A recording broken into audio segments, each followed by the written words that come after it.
Hi, this recording is taking place for the purpose of Master Builders Association. The intention is to cover off Dynamics 365 security and also the workspace management.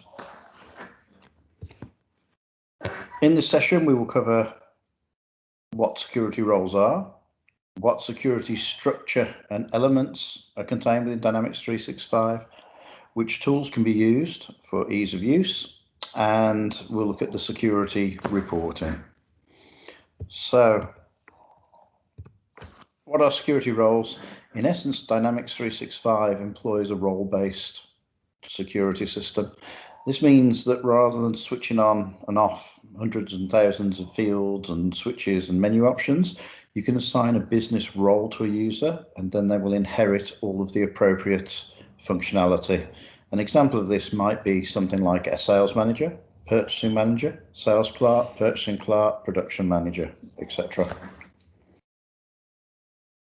In essence, the security system is made up of 4 objects or 4 levels, those being roles at the top. Within roles, there are duties.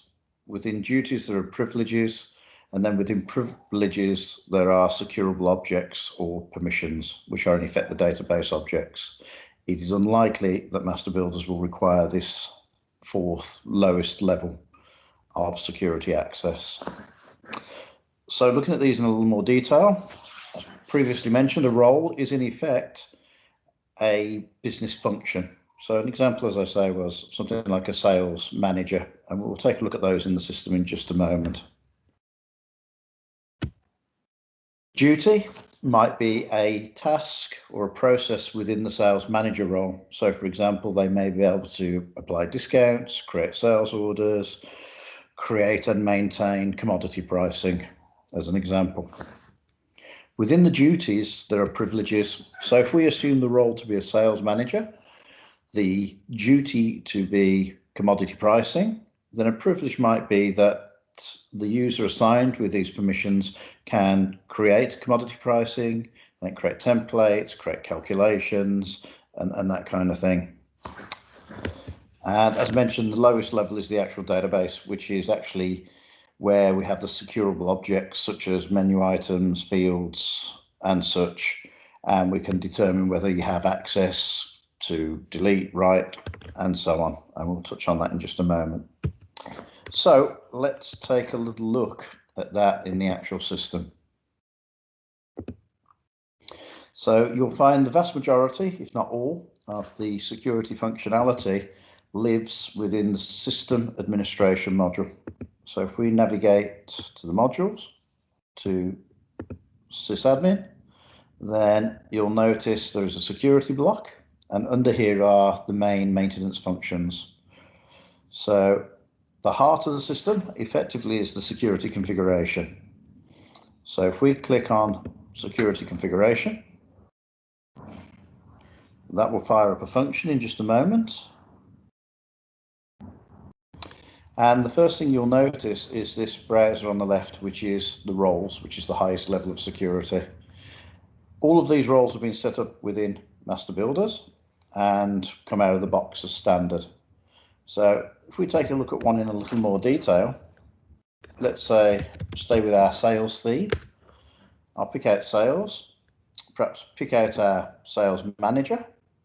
And if I extend the duties, then I can see that the sales manager can do all of these things in the system if he has been assigned that role. So he can do commodity pricing, he can enable the contact process, he can inquire into bill back rebates, campaign processing, etc., etc. If we just pick out commodity pricing as an example, then the next level is privileges. So within commodity pricing, the sales manager role will allow the user assigned to this role to be able to do pricing calculations, margins, templates, so on and so forth. And we'll just drop back again and back to the menu system. Okay, so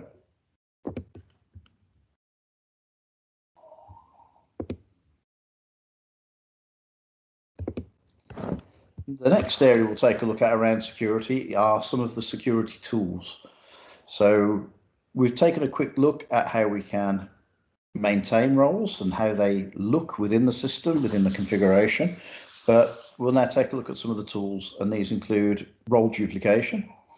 In this case, there might be a situation where a role is not quite right for the business and may need to be changed to add permissions or to remove permissions.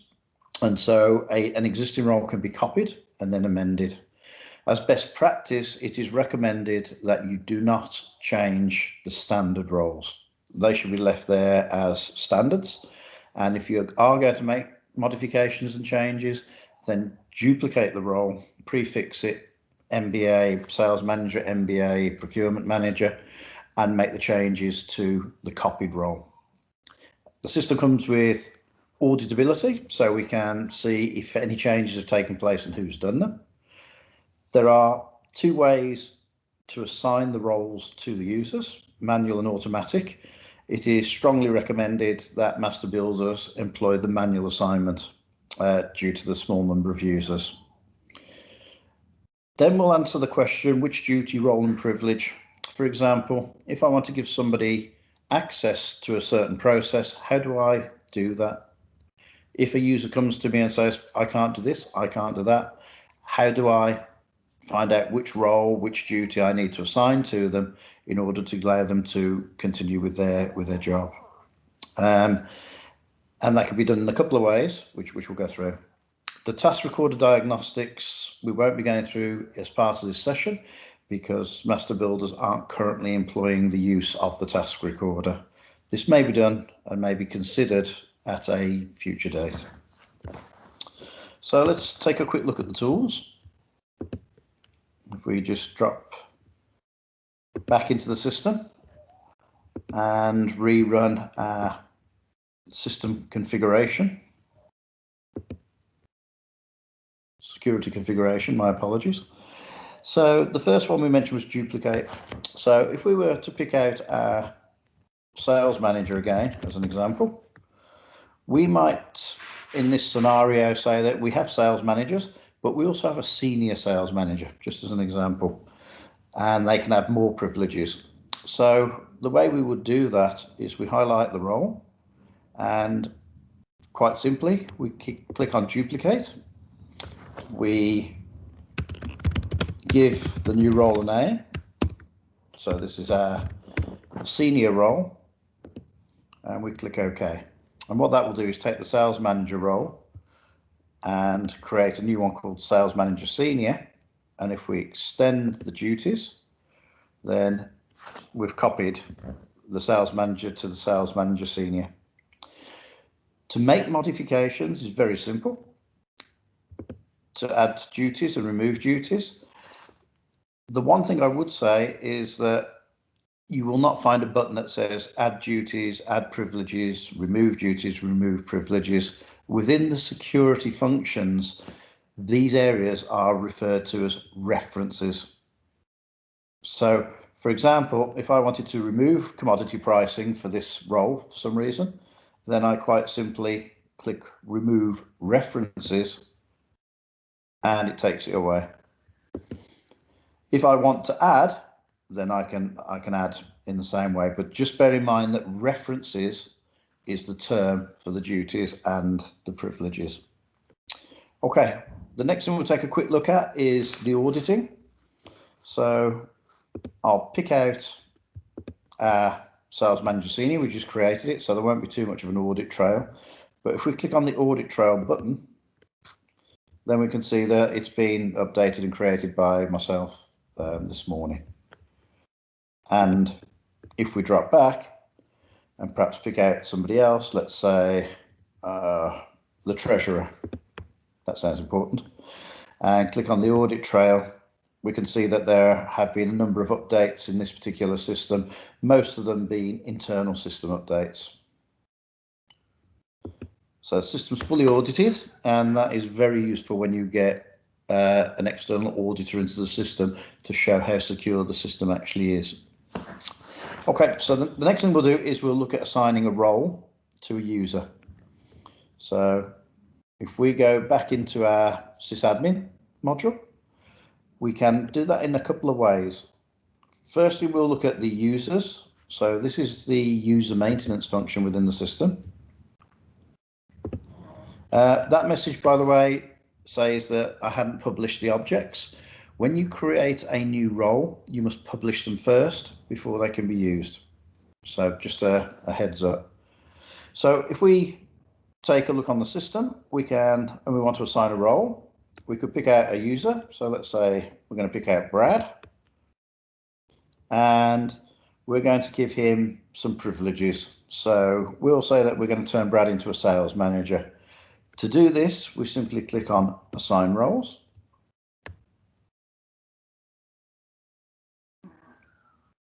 And in a moment, on the right-hand side, the roles will appear. We pick out the role we wish to give to Brad, or roles. So in this case, you'll notice that the Sales Manager Senior is not in place, and that is because it wasn't published. So what we'll do now is we'll effectively make him a sales representative. So if I click the sales representative, click on OK, then you'll notice that Brad is already a sales representative. You'll also note he was already a sales manager. That's why it didn't appear in the list, because he already has that role. The other way to assign roles and users is if we go back into our module again, into security, there's a function here called assign users to roles, and that kind of turns things upside down, in so much as if we run it, we can actually pick out a role. So let's say it's the accounts receivable clerk, and I can actually assign then users to that role. So I might look to say that Bruno is now assigned to that role. And if we then just shut that function down, we can see that Bruno now has that role. I should point out that if you change people's roles security settings, they must log out and then log in for them to take effect. The stop browser will ignore for this session. This is where we would automatically assign roles. And I recommend you don't use this now. It's fairly useful if you've got hundreds and hundreds of users, but in the case of master builders, it probably shouldn't be used. So let's ignore that and move on. Okay, so the next question we're going to talk about was how we determine what roles have what duties and how I work out what to assign people. So there's a couple of ways of doing this. The first one is through the reporting. So if I again open up our sysadmin, then underneath inquiries and reports, you'll notice that you have 4 reports. We'll cover the other ones off in a moment, but for the purpose of this one, we will run the security duty assignments report. So we'll open that up and we'll just run it. And that will take just a few seconds to run. But what this report will show us when it comes up is effectively the system configuration screen, but in a report format. This can then be interrogated. As a recommendation, I tend to pull it out into Excel because it's just easier to manipulate it and to do finds. So to do a find on, which role will allow me to do general journal postings or create customers or create vendors. Excuse me. So we'll just wait a moment while that fires up.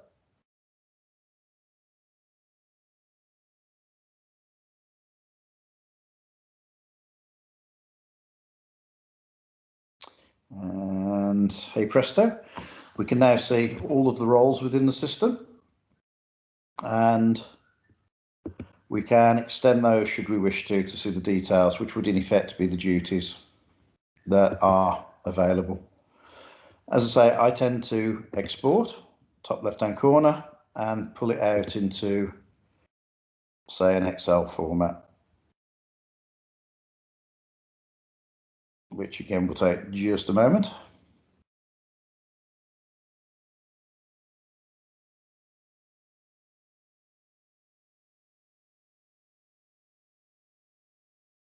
Okay, there we go.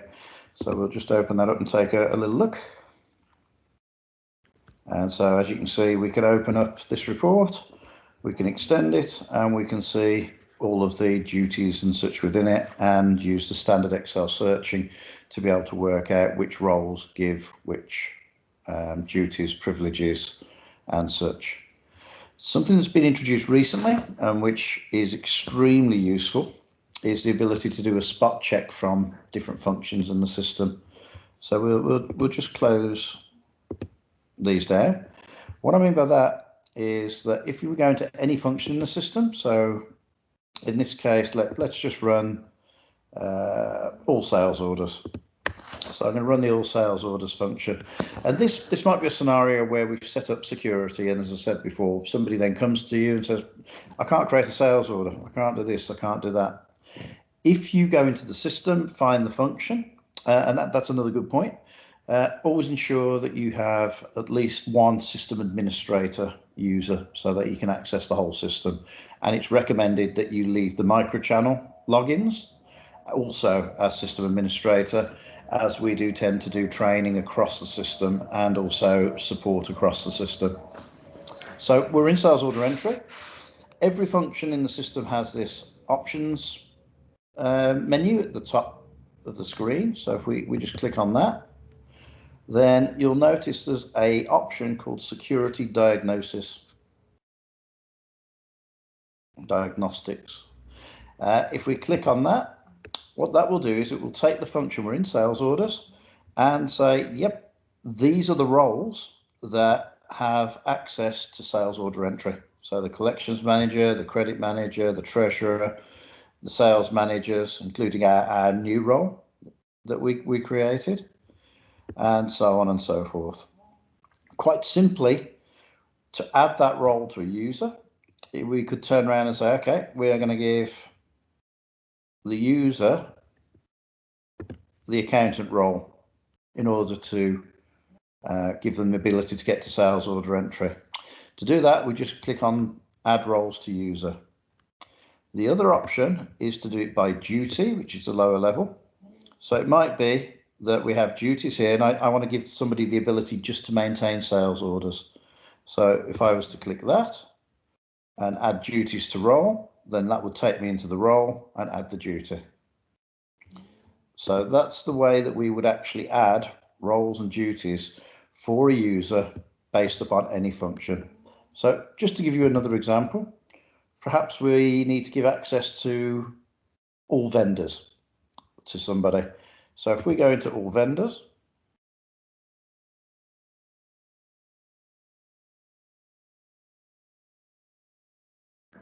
and we click on options, then again, you'll notice the security diagnostics.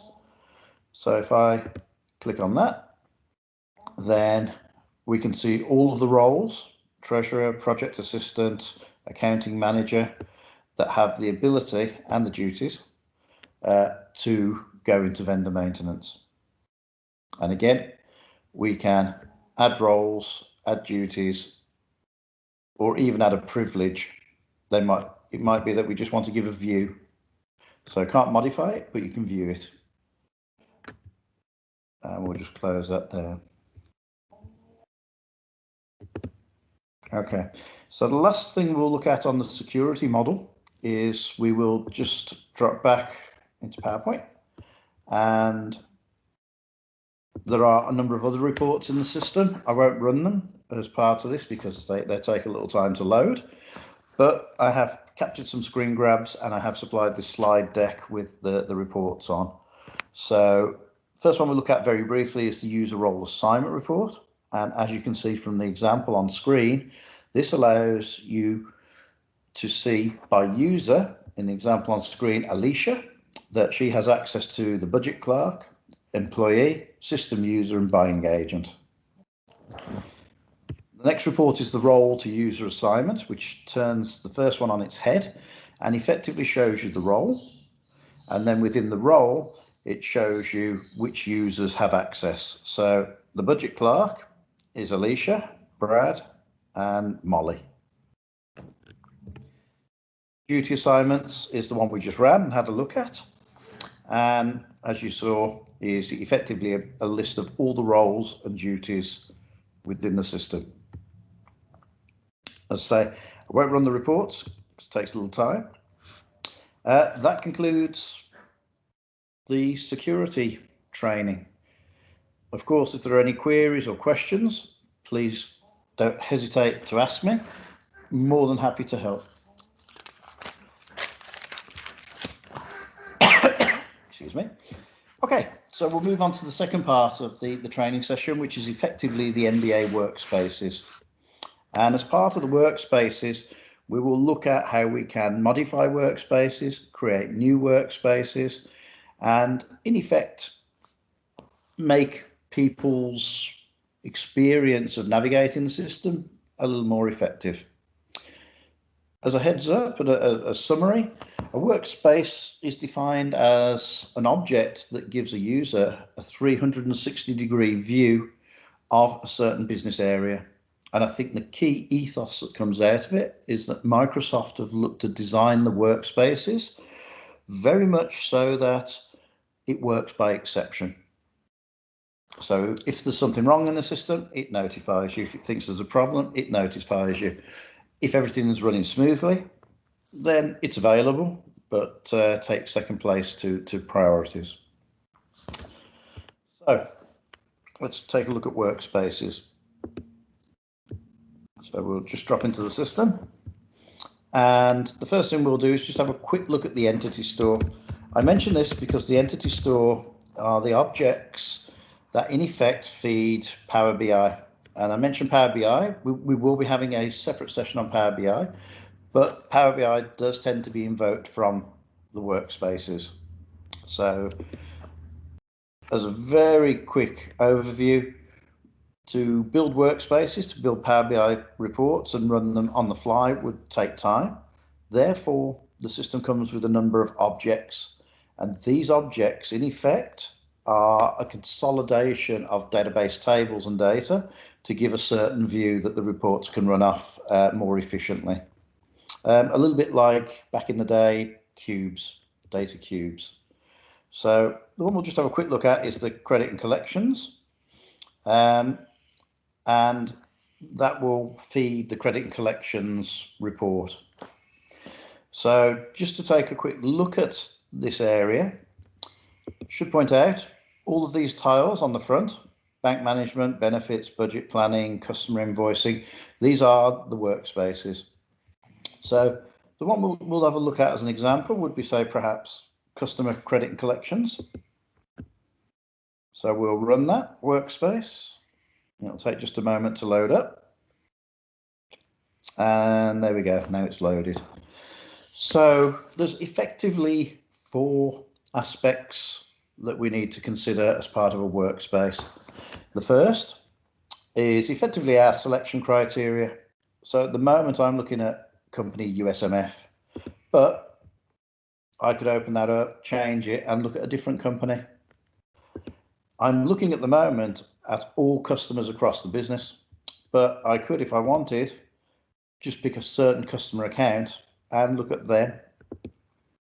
I could also change the currency that I'm looking in as to whether it's the accounting or the reporting currency.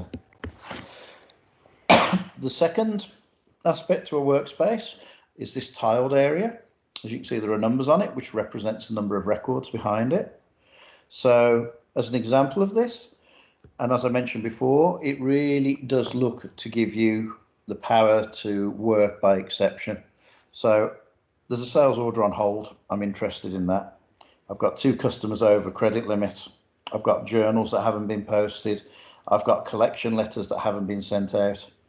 I've got interest notes that haven't been posted or printed or sent out if we were to charge interest on outstanding debt. I appreciate master builders don't do that.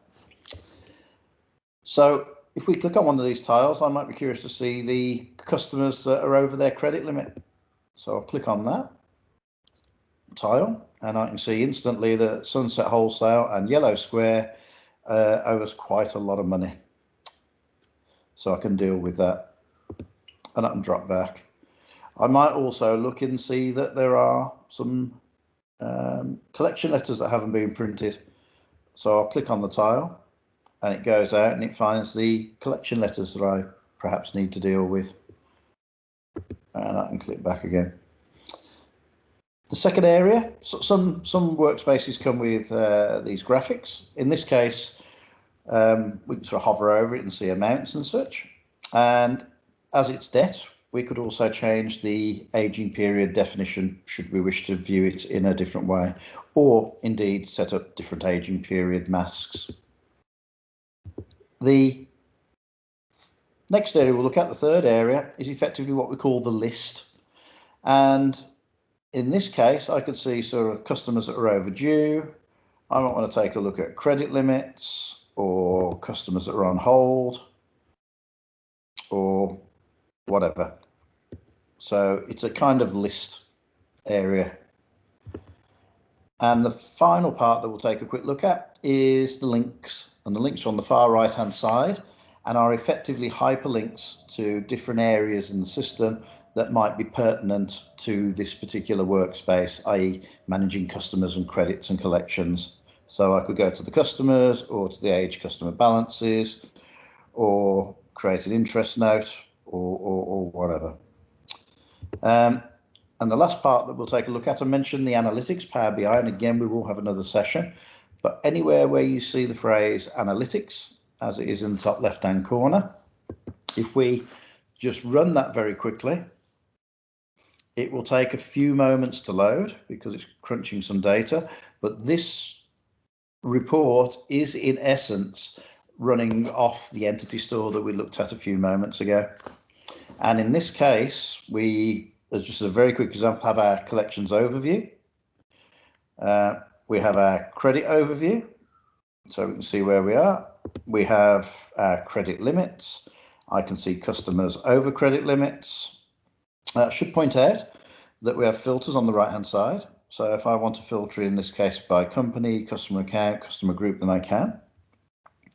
I can see any customers past due, plus their graphical representation, age balances, expected payment forecast, anything we've written off, collection status, collection letters, etc., etc.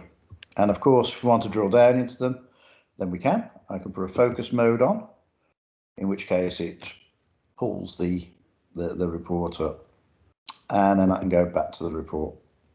So pretty powerful and yeah, pretty good. Okay, so what we'll do now is that even though we have all of these workspace out of the box, it is highly likely that you may wish to change them. The tiles that you see on here at the moment are standard tiles. They cannot be deleted. But if you right click and go to personalize, then you do have the option of hiding them should you wish to. Okay, so the next thing we'll do is we'll look at how do we create a new tile or a list or a hyperlink on the right hand side. Well, it's very, very easy. And in this scenario, I'm going to say that this workspace needs the ability to go to all open sales orders. So, or all sales orders in this example. So if we go to all sales orders, once again in the options menu at the top, you'll note there's an option here that says add to workspace. If I run that, then I can pick out the workspace that I wish to add it to, which in this case was the customer credit and collections. I can decide if I want to, excuse me again, make it a tile on the left, a list in the middle, or a link on the far right. So for this example, we'll create a tile. So I'll just click configure. I need to give it a name. So this is all sales orders.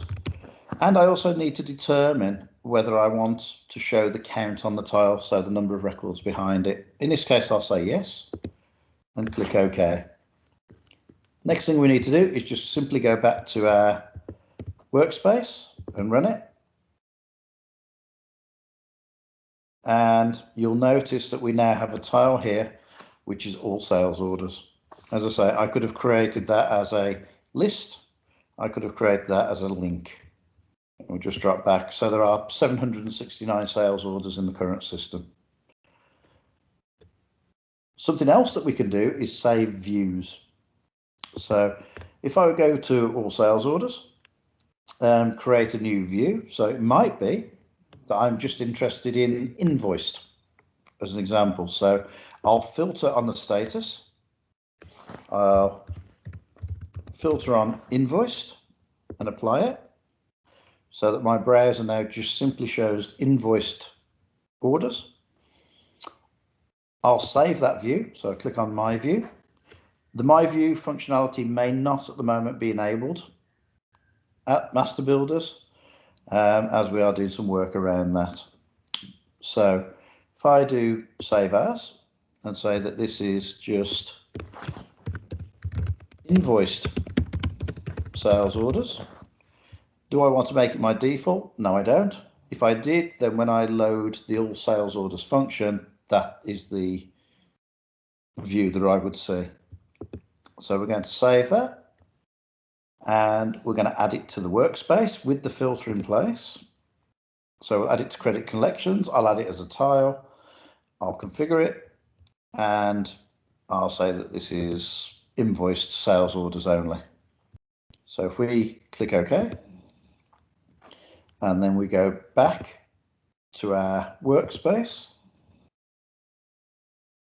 then it fires up and you'll notice that we have our original tile, 769 orders in total, but we have 715 of those which are invoiced. As mentioned, if I run another function, you can add any function in the system to a workspace. So for some reason, if I wanted to add all the vendors to this workspace, I simply run the function, add to workspace, click on it, and it would configure it. To remove tiles, very, very easy. As I mentioned, if we run the workspace, the standard tiles cannot be deleted, but they can be hidden.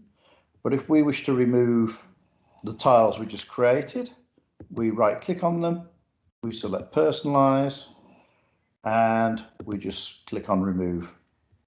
And I'll remove the other one that I created. Personalize and remove. So it's as simple as that. If we want to create a dashboard stroke workspace from scratch, then it's very straightforward. We simply right click on the main menu on the home page. We click personalize, and as you can see here, there's an option to add a workspace. So we'll click add workspace, and if we scroll down, we'll see that my workspace 2 has been created. I can right click that, personalize it, and give it a name. So this might be John's workspace. You'll also note that I can actually remove it if I wish to as well, but in this case we will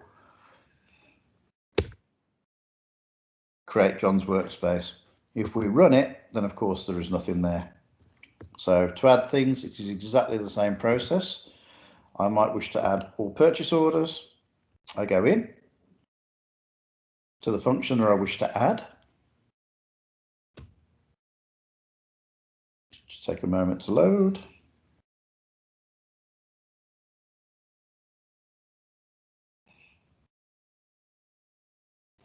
I go into options, I go into add to workspace, I find my workspace, which was John's workspace, highlight it, I'll create it as a tile, I'll configure it, I'll give it a label, so it's all purchase orders, I'll click OK, and then again, if I go back to my new workspace that I just created, then I have all my purchase orders. So you can build them up with tiles, with lists, and with links on the far right hand side. That concludes the session on security and workspaces. I hope you find it extremely useful. and extremely powerful. And please don't hesitate to contact me should you have any queries or need any help. Thank you very much for your time and for your attention. It is much appreciated.